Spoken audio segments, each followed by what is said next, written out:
Alright, welcome back to the Java tutorial.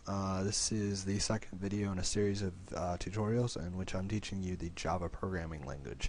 So what we did in the last tutorial was went ahead and set up Java for development use and also made a simple program that prints out any string of text. So now what we're going to do is learn how to use an IDE or an integrated development environment to make the creation of programs a little bit easier. The program we're going to be using is Eclipse. So you go to www.eclipse.org, then go to Downloads, and click Eclipse 3.7, or whatever is the latest version for you. We're going to be using the 64-bit, but if you have 32, go ahead and download that. It'll download whatever is the closest version. Just go ahead and hit that one that is in giant purple text. We already have it downloaded, so I'll just stop that. It should show up in your Downloads folder as Eclipse. Alright, so we have that right there, this folder, and then you run this Eclipse file. You don't need any install, you just run it right out of the file. So if we unzip this, then it should run properly.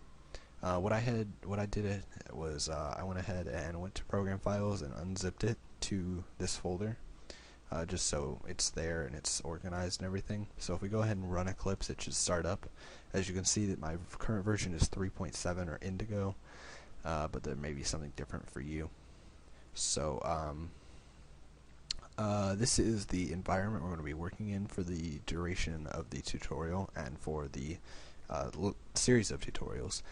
This is basically enables us to easily create Java programs. There's a couple reasons for that, which I'll show you in a little bit.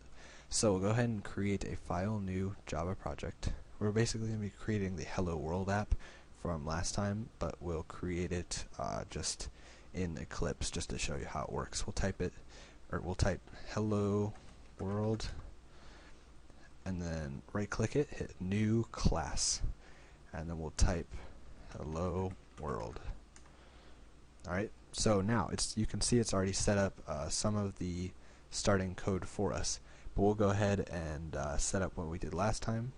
It's public static void main open parentheses, and as you can see, as we type in open parentheses, it goes ahead and makes the closing parentheses just so you don't have to type that.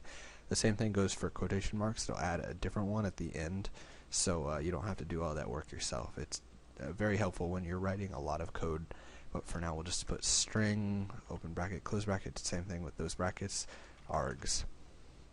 Alright, we'll hit enter. We'll do open squiggly bracket, and it automatically adds a close one for us. Then we'll type system.out.println